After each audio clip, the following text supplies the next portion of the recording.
Мензелинск. 18 мая 1740 года. Генерал-майор Леонтий Саймонов, командир карательных войск, действовавших в Башкирии, приговаривает к казни ряд башкирских предводителей. Среди них Алдар Исикеев, знаменитый воин, слава о котором пронеслась до Санкт-Петербурга, Стамбула и степей Средней Азии.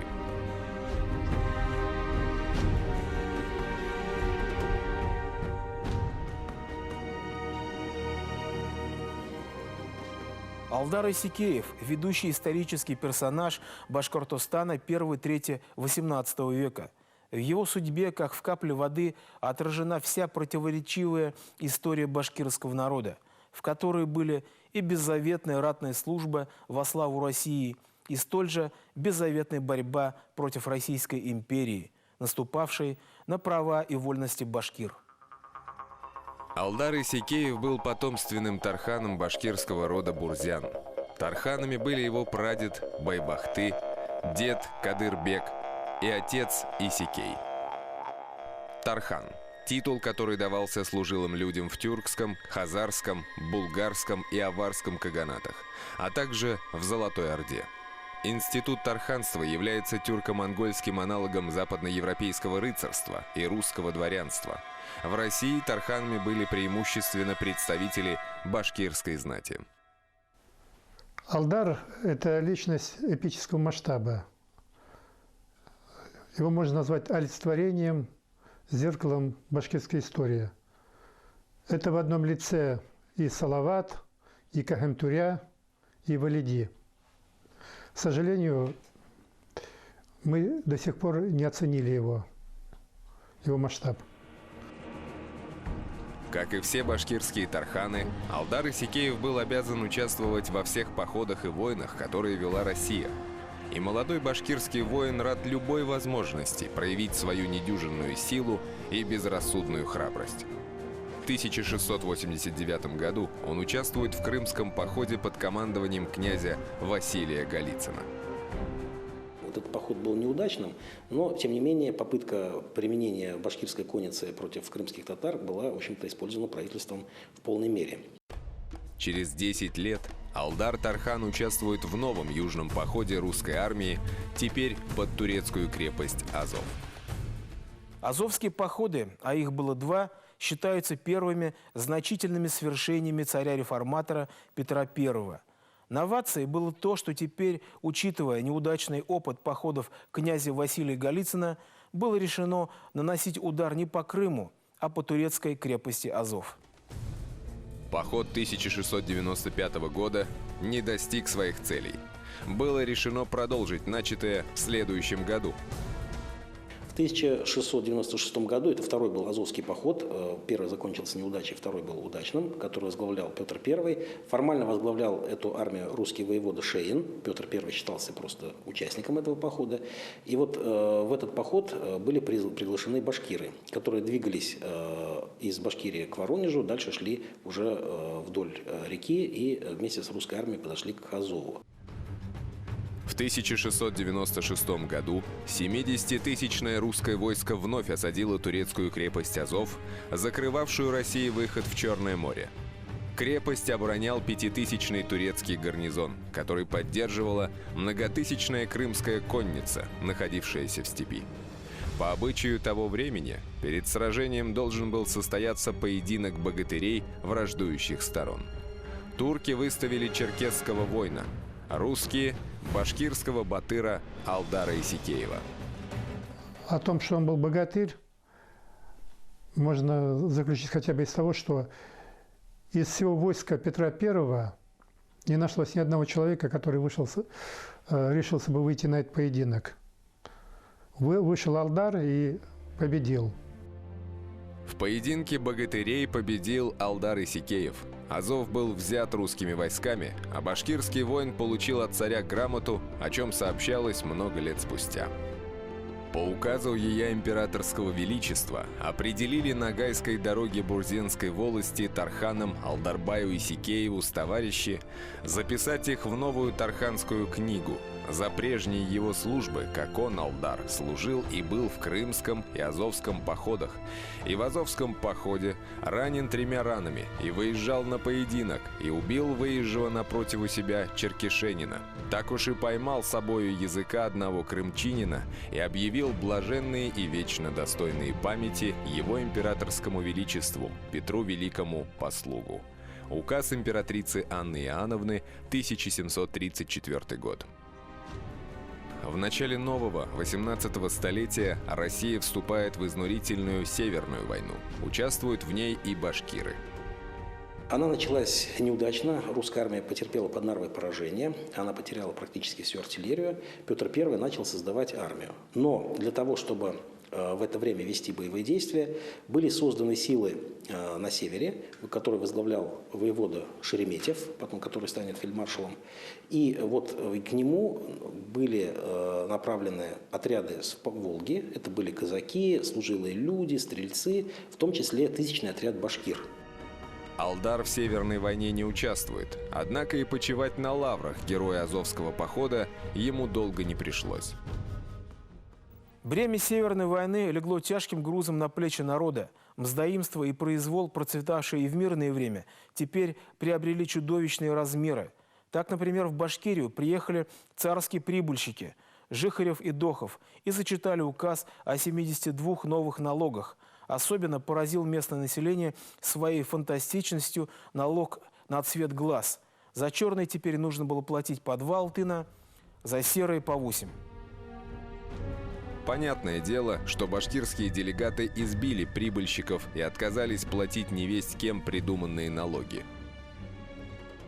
Ну, естественно, башкиры возмутились, и начинается восстание. Известное в нашей современной историографии как восстание 1704-11 годов, а вообще в народе он получил название Алдар-Кучумовское восстание, а иногда его называли Алдаровщиной. Так называемый Алдар-Кучумовский бунт или Алдаровщина хронологически соответствует башкирскому восстанию 1704-1711 годов. Свое название оно получило по имени башкирских старшин Алдара Исикеева и Кучума Тюлекеева. В Башкирию прибыл казанский комиссар Александр Сергеев в сопровождении 6 солдатских полков. Он приказал собрать в Уфе представителей башкирского народа и зачитал им указ о сдаче 20 000 лошадей для армии. Когда в ответ послышались возражения, Сергеев организовал для гостей банкет, напоминавший больше экзекуцию. «Вина и меду поставя и зелья положа, в неволю поил, кто и век свой меду и вина не пивал. Азей и мулов и ахунов их поил, а ежели кто не станет пить, тех бив палками и насильно поил, а напившись лежали без памяти и лежачих людей порохом полил, солому огнем поджигал, другим в горсти пороху насыпав огнем полил, держав против солнца зеркало свое, рожи и головы жег, и который тронется еще поил, чтобы поморить».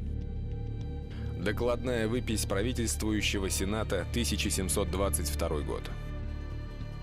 От такого угощения скончалось несколько человек, а это были так называемые лучшие люди – муллы, старшины, хаджи, то есть лица, совершившие паломничество в Мекку.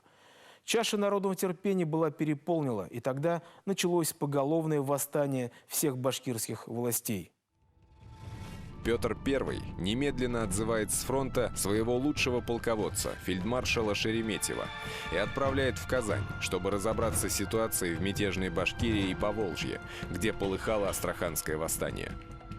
Он предложил Петру Первому сразу же план умиротворения, что он с башкирами хочет встретиться, поговорить, они его знают, и восстание будет свернуто. Но сторонники жесткой линии добились того, чтобы Шереметьева отправили к Астрахани, и события развернулись, уже пошли по другому пути, по другому сценарию. Здесь начались боевые действия. Если бы Петр послушался Шереметьева и оставил здесь его, то башкиры, уважая этого военачальника, и Шереметьев, который ценил башкир и умел с ними находить общий язык, здесь бы события шли совсем по-другому. В своем письме канцлеру Головкину он сообщает: «Доношу вам, что надобит больше от башкирцев опасений иметь, нежели от астраханцев. Унимать их будет с трудом. Не надобит их слишком злобить. Полно нам покуда шведов».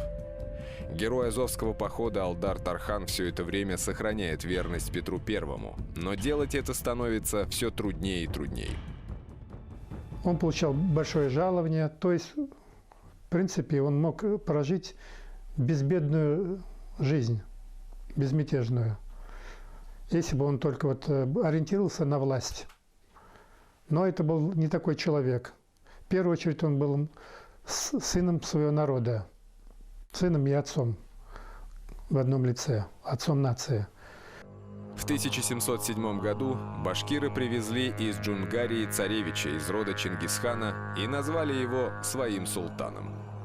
Стоит этот царь-салтан под уфимским городом на речке Чесноковке в 3000 и прислал в вотчины башкирские свое знамя и велит башкирцам сбираться и хочет уфимский город взять и уездные деревни вырубить и хвалится идти под сибирские слободы и говорит такие речи: «Я ваш прямой царь, и не берет меня ни огонь, ни вода». И с Ногайской дороги башкирцы все ушли к нему, салтану, в войско.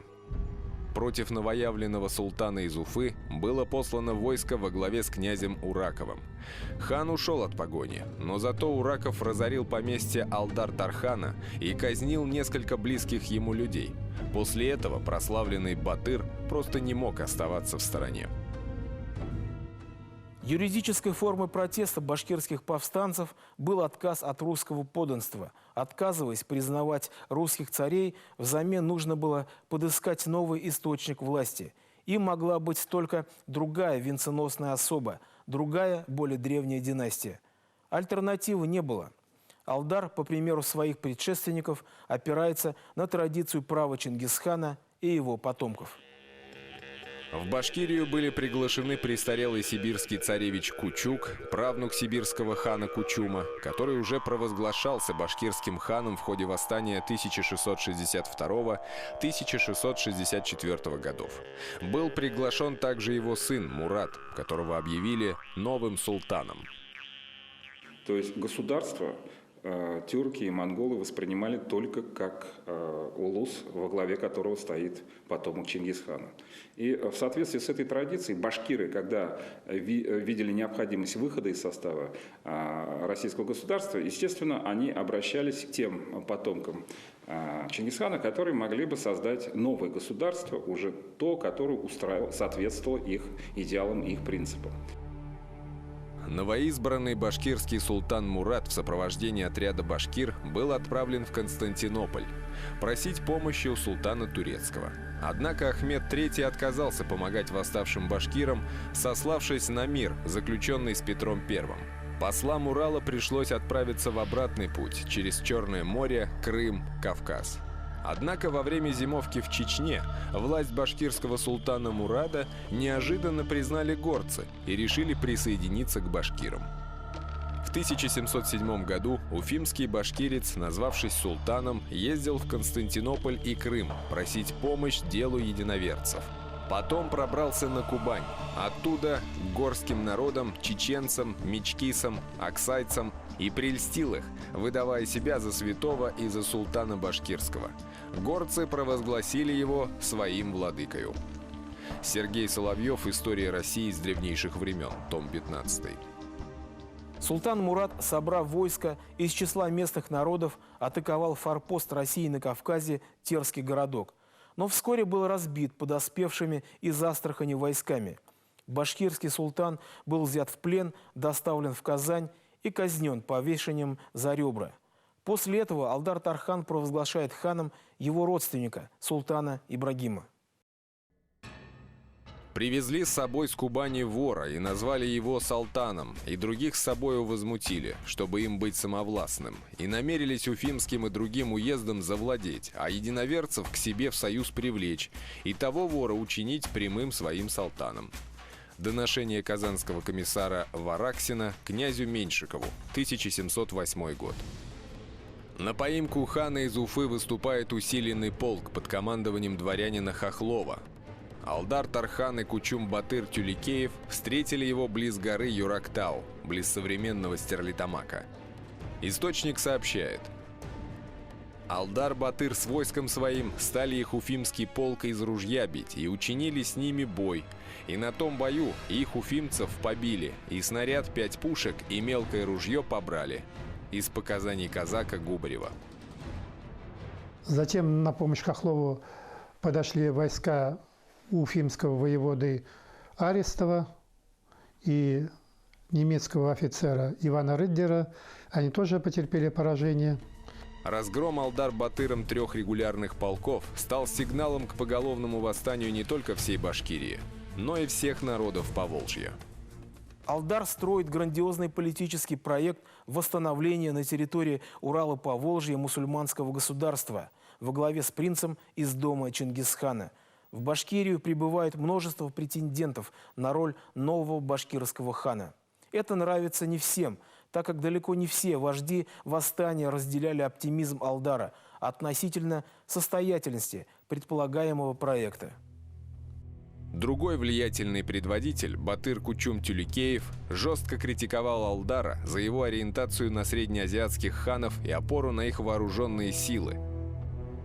«Ты, Алдар, всеми ордами мутишь и худого своего дела не откидываешь. Прежде всего, такие же разорители пропали. И ты также пропадешь вовсе».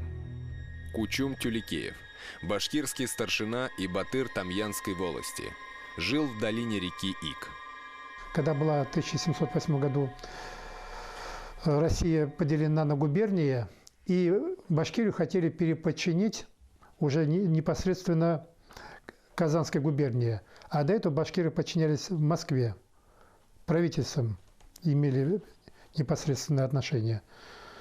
И вот брутальная политика, которую начали проводить казанские чиновники, и вот этот самый пресловутый указ о 72 налогах, и стала причиной восстания. В начале 1708 года 30-тысячное башкирское войско во главе с Алдаром вторгается в Казанский уезд. Пылают крепости и села. Впереди уже видна Казань, но в 30 верстах от города башкирских повстанцев встречает князь Хованский. Повстанцы намеревались, взяв Казань, возвести на престол возрожденного ими ханства Чингизида Ибрагим-хана. Однако после нескольких кровопролитных боев стороны расходятся. Алдар отступает обратно в Башкирию. Хованский его не преследует. Основная причина заключалась в том, что каратели и часть татарских мурс, которая перешла на сторону правительства, устроили террор местного населения, татар. И вот тогда Алдар вместе со своими соратниками-татарами решил вывести татарское население с семьями на территорию Башкирии. Вот это была первая задача – спасти население от уничтожения. Алдар устанавливает связь с восставшим под предводительством Кондратия Булавина Доном. Английский посланник при русском дворе сэр Чарльз Витворд пишет: «Божьей милостью Булавин состоит в союзе с башкирами». Это восстание, Алдаровщина, закончилось успешно, и Башкирия на несколько десятилетий обрело независимость. И вот эта вот оценка, как период независимости, подтверждается, между прочим, и действиями царской администрации. В 1722 году Петр I вынужден был для того, чтобы снова установить подданнические отношения, принять башкирскую делегацию во главе с Тарханом Арсланом Аккуловым. И выдал им грамоту, где подтвердил условия добровольного вхождения Башкирии в состав русского государства. И Башкирия снова была подчинена непосредственно Сенату. Алдар Тархан в течение 20 лет вел борьбу за независимость Башкирии. Но в 1730 году он неожиданно для всех становится посредником между казахским ханом Абулхаиром и русским правительством. Алдар сопровождает казахских послов ко двору Анны Иоанновны, присутствует на аудиенции у императрицы. Как случилось, что вождь крупнейшего ханско-феодального движения, выражаясь терминологией советской историографии, не только прекратил сопротивление, но и стал проводником восточной политики России? Как нам кажется, Алдар, будучи человеком широкого политического кругозора, полностью разуверился в перспективах развития в рамках прежних типов государственности, а таковыми были лишь чингизидские ханства, не способные к модернизации, а потому не имеющие будущего. Османская империя, идеал всего мусульманского мира, была далеко, поэтому попытки башкир войти в ее подданство не увенчались успехом. Единственной реальной силой в этой части Евразии была лишь Россия.